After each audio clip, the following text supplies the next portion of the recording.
The K40 is one of the latest budget phones from LG. Even though the official price has not been disclosed, expect the device to cost around $200. First of all, the phone is made of metal and it feels quite premium in the hand. In fact, the K40 has passed quite a few military-grade tests, meaning that it is more durable than an average budget phone. The display may not have the highest resolution out there, but I found it to be pretty nice and sharp overall. One thing that may disappoint you, the phone uses micro USB port instead of the USB Type-C.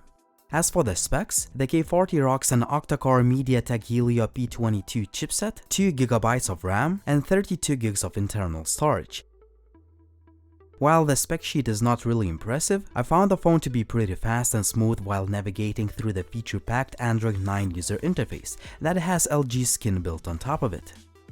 One of the highlights, a 16 megapixels camera on the back. It has AI and scene recognition built in. While it will not offer flagship-grade performance, I expect it to be pretty good in a budget phone segment. On the front, there is an 8 megapixel shooter with LED flash. There will also be a portrait mode that will let you take pictures with blurred background. Other key features include a fingerprint scanner, a dedicated Google Assistant button, a headphone jack, and DTS-X 3D surround sound system. It's worth mentioning that main camera's LED can even flash to the rhythm of the music. While this seems like a gimmick, I'm sure some users will find it entertaining during the parties.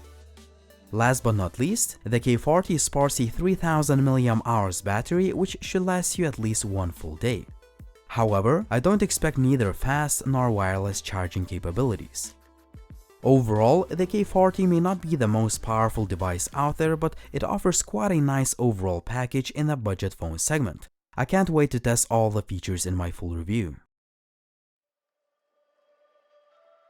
LG also announced the K50 and Q60 smartphones. I could only see these phones behind the glass, but my first thoughts are that both devices have bigger displays and more advanced camera systems. The K50 sports dual cameras, whereas the Q60 has a triple camera setup. In addition, both phones will have glass on the front and rear, whereas the K40 is made of metal. There is no word about pricing or availability of these phones, but I will update the video description once I have any updates. For now, let me know what you think about the LG K40. Do you think it can be a competitive budget phone? Well, I do think it can be quite a solid offering, but it will all depend on the price. Drop me a comment down below, like the video if you liked it, subscribe to the channel if you haven't already, and as always, it was Linus, thank you for watching and see you soon.